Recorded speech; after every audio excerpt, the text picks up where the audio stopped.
Jadi kalau kita ingin mendapatkan sifat ridha Allah, yang pertama jaga ibadah. Yang kedua jaga akhlak. Akhlak. Itu pembuktian ibadah itu pada akhlak.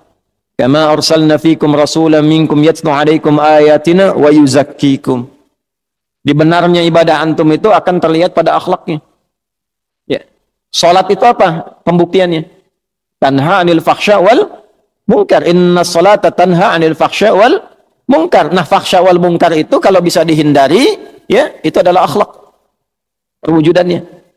Jadi kalau kita sudah bisa menunjukkan itu, nanti ada pengaruh kepada jiwa, terbawa sampai dengan meninggal, disifatilah dengan amalan yang diridhoi oleh Allah, dan kita pun akan ridha pada pemberian Allah saat ditampakkan di dalam sakaratul maut. Ya. Ya ayyatuhan nafsul mutmainnah, irji'i ila rabbika radiyatan mardiyah, fadkhuli fi ibadi, dengan sifat ibadahnya disebut ibad. Wadkhuli nanti ditampakkan surganya, maka meninggal dalam keadaan senyum karena melihat surga yang ditampakkan. Sahabat sebelum meninggal sudah disifati radhiyallahu anhum wa radu an, lebih tinggi nilainya dengan radiyatan mardiyah. Nah, makanya kalau lebih tinggi di atas kita, maka sifat kita itu meneladani, doanya mengantarkan rahmat. Nah, itu bagian pertama radhiyallahu, ya. Jadi kalau ada yang laki-laki anhu, kalau perempuan anha, kalau banyak anhum. Ya, kalau bapak anak itu anhuma. Biasanya depannya kuncinya ibnu.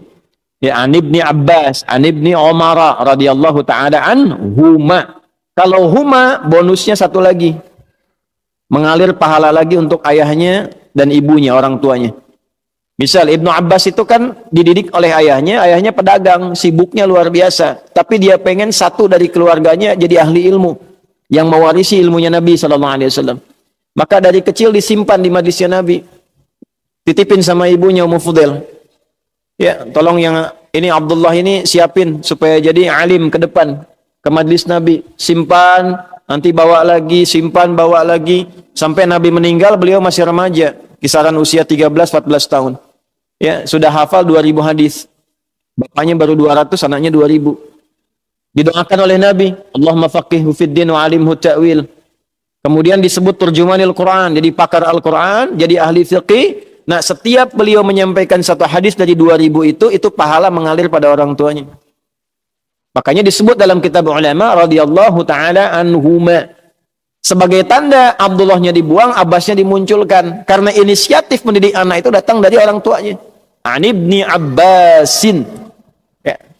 Ilmunya dipakai, dalam ilmu sanad dipakai sebagai inspirasi. Kalau bapak ibu menyekolahkan anak ke pesantren, doanya dari ibu, dari bapak disiapkan yang halal, anak itu jadi ulama kemudian hari, hafal Quran, hafal hadis. Setiap dia menyampaikan sesuatu, bapak ibu dapat transferan pahalanya. Jangankan jadi alim, dia sekarang baca Quran, bapak ibu positif tuh, kirimkan yang halal, ibu doakan. Dia baca Quran, pahala mengalir pada ibu. Nah, itulah keuntungannya begitu. Makanya cari sekolah-sekolah Islam. Ya, cari pesantren-pesantren yang baik, yang ada Qur'annya, ada sholatnya, supaya pahala mengalir. Hukum itu gimana niatnya? Innamal a'malu bin. Kalau orang tua niatkan dunia, bapak ibu dapat dunia. Itu aja sederhana. Di dunia yusibuha. Sekolahkan anak ke tempat favorit, kursusnya bahasanya bahasa asing, silakan perbanyak. Jadi sesuatu, jadi direktur, membanggakan anak. Bangga, urusan apa? Dunia. Anda di servis, iya, urusan apa? Dunia. Selesai dunia, selesai. Akhirat bagaimana? Ya. Pilih dunia apa akhirat? Pilih dua-duanya.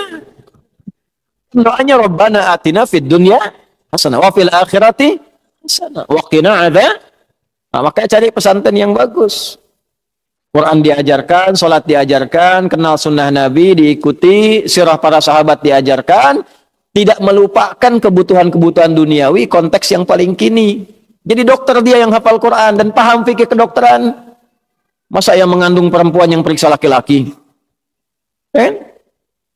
Paham dengan baik. Jadi arsitek yang hafal Quran. Jadi pejabat yang hafal Quran. Ya, coba perbanyak ke depan tuh bupati yang hafal Quran, wali kota yang hafal Quran. Ya, sampai presiden ahli Quran ke atas. Kalau itu semua didapatkan, berkah kita dan tahu ilmunya bagaimana cara menerapkan dalam kehidupan. Itu pasti akan berkemajuan. Yaitu radhiyallahu taala anhu. Jadi kalau ngaji hadis, kita kalaupun belum ke matan, ke sanad, kita dapat inspirasi itu. Nanti Anda pelajari, Anda profesinya apa? Ingin ikut sahabat, nggak harus semuanya. Antum pedagang, mau dapat radhiyallahu ta'ala anhu dalam dagangan, keluarkan. Utsman gimana dagangnya? Abdurrahman bin Auf gimana dagangnya? Talhah gimana dagangnya? Ya. Yang bukan profesinya, ya sudah. Ya, cukup antum ikuti keteladanan ibadah kebaikannya, yang seprofesi ikuti tian kehidupannya. Antum pengen jadi pejabat, oh gimana Abu Bakar, gimana Omar? Antum pengen karir di militer misalnya, gimana Khalid bin Walid? Gimana Abu Ubaidah al-Jarrah? Antum pengen di ilmu, gimana sahabat Ali bin Abi Thalib karamahullahu wajhah?